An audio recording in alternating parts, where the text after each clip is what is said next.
welcome back to another video. This week we're trying something a little bit different. We're going to start a short series, and the series is of course going to be on silage and grazing and basically grass. Grass, whether it is silage or grazing, is the cornerstone of our business. It's how we make money, it's how we generate profit. We are bad at lots of things on this farm, but grass, making good silage, knowing how to graze is definitely a strength. I absolutely should have been an arable farmer. I enjoy crops, as in grass is my crop, much more than dairy cows, to be honest.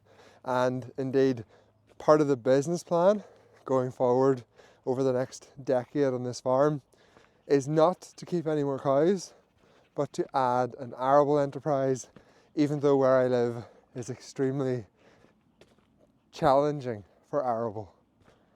So the first video in this series on grass is going to start with the soil, and that is a very important aspect of growing a lot of high quality grass. So I'm going to take you through my journey, my story, I suppose, on how I have improved the soils on this farm and how that led to better silage and more grass, and how ultimately that made a huge difference to how much money we made from our business. I done a degree in agriculture at Queen's back in 2009 to 2012, and by far my favourite class during that degree was nutrient management. I lapped it all up. Everything my lecturer told me, I took to heart. I done extra reading around it, and I came home and I was determined to implement everything I had been told through a book called RB209, largely, on my home farm. So 2012, I soil sampled every single field on our farm. It took me like 2 weeks. I remember having a giant dining room table just covered in soil samples and taking them into our local department office in 3 giant cardboard boxes to get sampled. And I also remember how angry my dad was at how much it cost, and it wasn't even expensive. I think it was like 450 or 500 pound or something. But anyway, I got the results back and I used Access, so kind of like Excel, to work out exactly how much I needed to apply to all of my fields to bring the nutrients up to where they should have been. And when I got all my samples back, the very first thing I realised was just how bad of a job we were doing on our farm. Our phosphorus indexes were pretty high, okay? That is from a lifetime of using 2744 because it was the wonder fertilizer back in the day. Our pHs were rock bottom. We had fields as low as 5.2 and 5.3 pH. Our grazing block, the most important land on the farm, was sitting at 5.5, 5.6. You will see this in the graphs I'm going to show you very, very shortly. So I got the information and then I realised the problem and the scale of the problem. But unfortunately, like with everything in farming, nothing is as simple to fix as you expect. So the first thing that I addressed was the type of fertilizer we were buying. We switched from buying a lot of compound fertilizers to basically only buying nitrogen fertilizers. We didn't sow any compounds, any P or K for the following 2 or 3 years. And from the paper calculations that I was doing, based on how much slurry I was putting on, crops I was taking off, all the land needed, in theory, was nitrogen. Now, you can probably see where this is going. So, our phosphorus was fine. We had tons of phosphorus in the soil already. It's kind of slow to decrease. It takes a couple of years before it really drops. But our K indexes, our potassium indexes, just totally collapsed. So when I resampled in 2015, I got lots of graphs that looked like this. My potassium indexes has went from being pretty healthy to absolutely abysmal. This is the first lesson from this video, which is you cannot do crop nutrition, if you want to call it that. I hate the word nutrient management. It just sounds so boring and terrible. So we're going to call it crop nutrition or soil nutrition. You cannot do crop nutrition or soil nutrition from a textbook. If you want to know what's going on in your farm, you need to soil sample regularly and pay attention to it and use your soil samples to tell a story. So having a graph, for example, to look at your soil samples is so beneficial. It lets you know what's happening on the ground and lets you make adjustments. So after 2015, when I realised that RB209 was, what do I say? When I realised RB209 did not fit our farm or our farming practices, I started to adjust the indexes myself. Now there's no legal limit on how much K you can apply, so I'm not breaking the law. I started to adjust the values for myself, and since then we have seen a recovery in our potassium indexes. But what that looks like in practice is me buying somewhere between 6 and 10 or 12 tonnes of muriate of potash a year, which is 0,060, and that's costing anywhere from £4,000 to £6,000 a year just to maintain a healthy potassium limit on this farm. So the second lesson I want to get out of this short video is potassium is really underrated. We are stocked extremely highly on this farm. We're at 2.8 cows a hectare. Our grazing block is 6 cows a hectare, and we still have to buy significant amounts of potassium to maintain our soil indexes for the amount of grass we're taking off. So if you're an intensive dairy farm, if your soil indexes for K are sitting around 2 or 1 and you're wondering why you have no grass, that is why you have no grass. Potassium makes a huge difference to yields. The solution, unfortunately, is you have to buy potassium. So point number 1, you can't do crop nutrition from a textbook. You need to use your soil samples and look back at trends to see what's going on. Point 2, the amount of people I have seen who have potassium, ignore, I'm not mentioning phosphorus in this video, potassium, the amount of people I have seen who have potassium indexes which are just too low for the crop they're trying to take off is crazy, and you will get such a good return on buying some potassium and sowing it on your farm. I target a potassium index of 3 across the whole farm. That's what this looks like. We're doing fairly well. There's maybe 1 or 2 fields which are low in potassium. I did not buy any muriate of potash last year because of the price of it, so I will have to buy more this year to compensate for that. But in general, you want 3s across the board. That is like one of them little key points which a lot of people miss. Third point I want to make is about pH. This, for most people, comes first, but the problem with having a low pH across your whole farm is it is very expensive and very hard to change. So I kind of put the 2 easy ones first, but pH is absolutely essential. If you do not have the correct pH, you're essentially throwing away money and losing a percentage of your fertilizer. My acceptable range for pH was for anywhere from 6 to 6.5. I think I'm going to tighten that up a little bit and raise that lower limit, and my acceptable range is probably going to be something like 6.3 to 6.5 going forward. The majority of our fields are just above 6, so I am going to have to start applying a significant amount of lime again. We do not use granulated lime. In my opinion, it's a waste of money. Shoot me. No, don't shoot me. We try to always use ground limestone. We apply it when we reseed. We reseed fairly often, so it's generally not a problem to get it on when we're reseeding. However, there is a consequence of doing it that way, which is the fields which are never reseeded, and every farm has them, they never get lime. And it was one of them things where I never bothered to look at my soil samples past the first couple of days when I got them. My nutrient management was done automatically, so I had no reason then to go back and look at my soil samples. And 2 years ago I made this graph, and it made me realise that there was still a lot of acres in this farm which were very far from the optimal pH. And it wasn't until I had them colour coded in red and I had to look at them every time I opened my nutrient management panel in my GPS systems that I was motivated to do something about it and get them fields limed.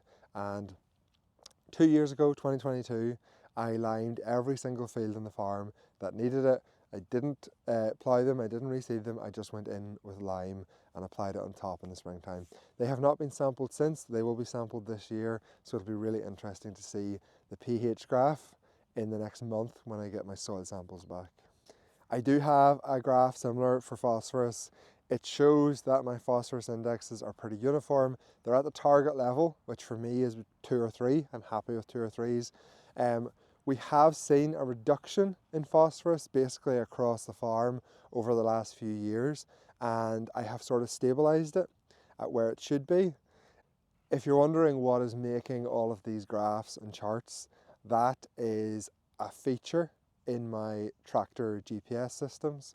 It is a really, really important feature. It is saving me, and this is not an exaggeration, and this is genuinely not an exaggeration. It is probably saving or making me about 20 or 30,000 pounds a year by just knowing what fields need nutrients and when they need them.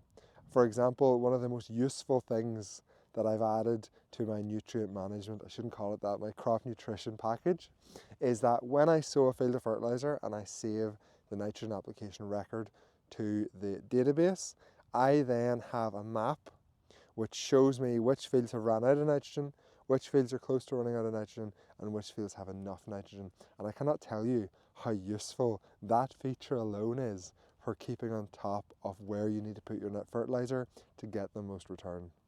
Anyway, let's summarise. We have 4 points, I think. I'm doing this from memory, so if I forget any, forgive me. Number 1, you can't do crop nutrition from a textbook. It differs from farm to farm, from soil type to soil type. The way you figure out if you're doing a good or bad job, in my opinion, is you look back at your soil samples, you look at your trends, and if you're short of nitrogen, I can't help you with that. You have to figure that out for yourself. Generally, yellow-tipped grasses will give you a good idea if you're putting on too much or too little nitrogen. Point 2, do not neglect K, potassium. It is very, very important to getting high yields. And on your silage ground, if you're doing 3 cuts or more, you absolutely are going to have to apply chemical potassium or chemical K. You could use a 0P compound, but I don't like that option. Compounds are way more expensive than buying the straights. And when you're buying 0060 as opposed to a 0P compound, you're probably putting on your phosphorus, your potassium, you're probably putting on your K, your potassium, for just over half the price. So if you've never used 0060 or muriate of potash, I highly recommend it. Just be aware, it doesn't throw as far as compounds, so you need to sow at a smaller working width, or make sure your sower is set for sowing muriate of potash. And if you do sow it wrong, you will get dark green stripes down your field, and it's very noticeable. I learned that lesson from experience. Point number 3 is sort out your pH. It's a difficult one to sort out. That's my experience. It takes a long time to get round every field. It's basically taken me 10 years to get all my fields up to an acceptable pH range. I'm now at a point where I have acceptable pHs across the farm, and it is a case now of just topping up fields where needed. I have increased my target range to 6.3 pH to 6.5. I think that's probably optimal for grass in this country. What was point number 4? I actually can't remember. I've no idea. I covered it. I don't know what it was. I think it was phosphorus. Was point number 4 phosphorus? Let's not go back there. Let's just move on. So let's finish this video up by looking in detail at a few specific fields and the soil sample history. We're going to start with the field we're currently in, which is a grazing field. It was reseeded last year, and it was sampled in, let me find out for you. It was last sampled in 2021. So if we're looking at the graph, you can see that from 2012, which was when I first done them soil samples when I finished uni, our P index, our phosphorus, has dropped and has now stabilised. You can see from 2018 to 2021, it's pretty much exactly the same. Our K index, like I said at the start of this video, we stopped applying K, and it had a really detrimental effect. Our K went from a good, a healthy range, dropped way down, and has since recovered.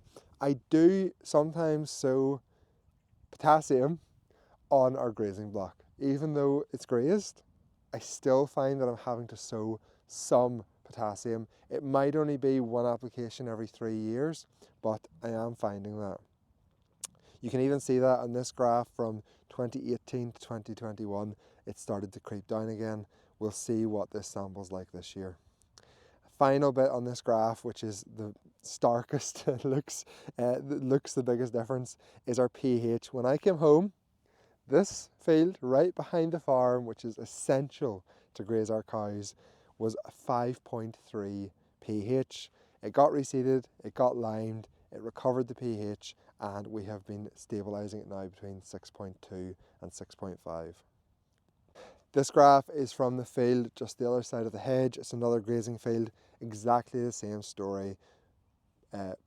Phosphorus has remained fairly stable, potassium dropped and has since recovered, and pH has been a gradual process of improving it. That field has now been reseeded 3 times since 2012, and every time it has got lime, and it has just been really hard to get the pH up, to be honest, but I think we're finally there.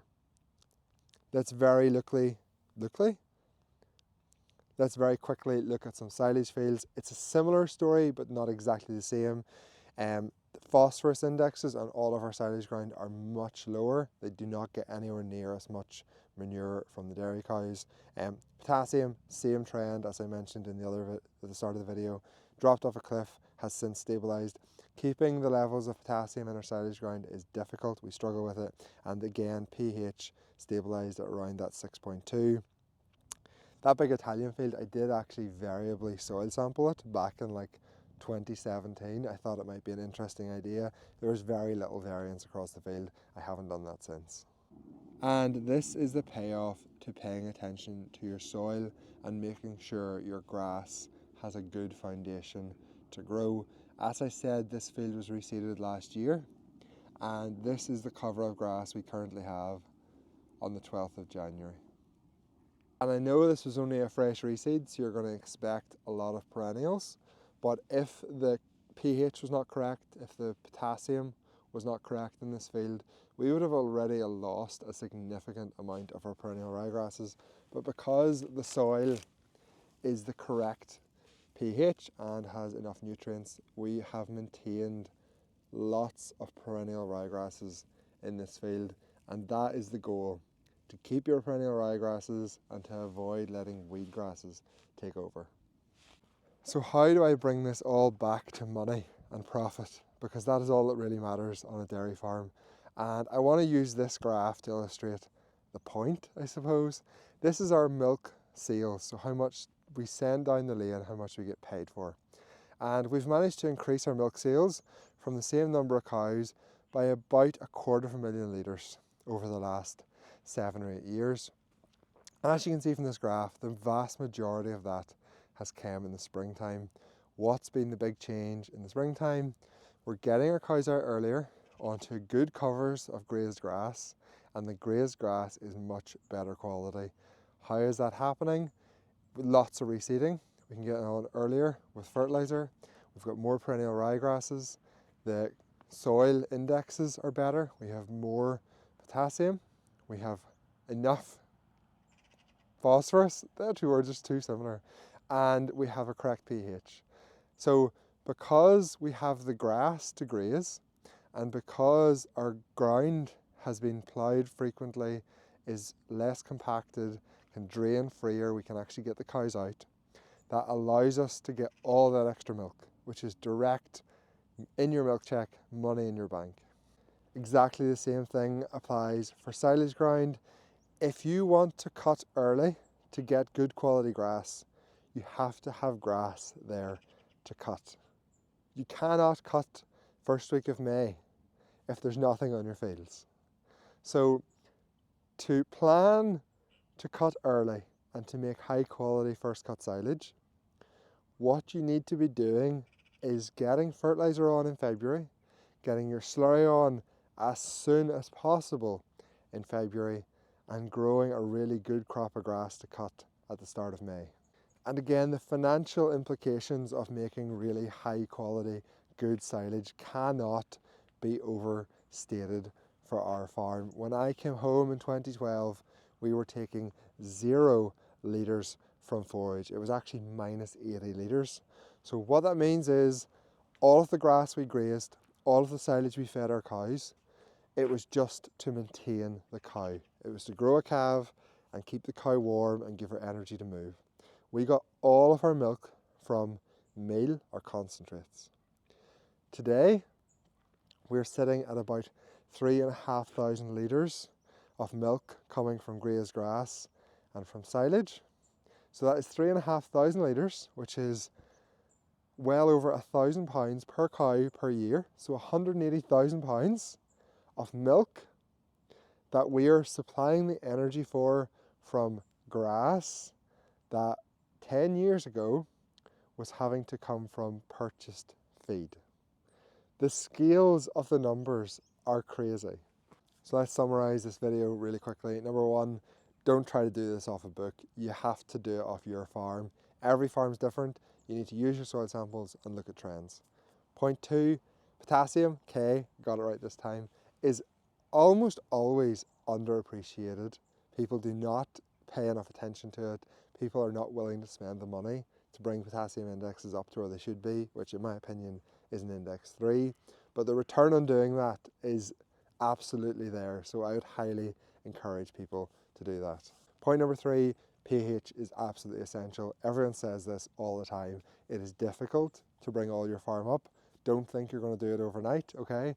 The point is you're like on a journey going from having horrendous pHs everywhere, like me, to having good pHs everywhere. And all you need to do is start, okay? Even if it's only a few fields that you're reseeding this year, just make sure they get the right amount of lime.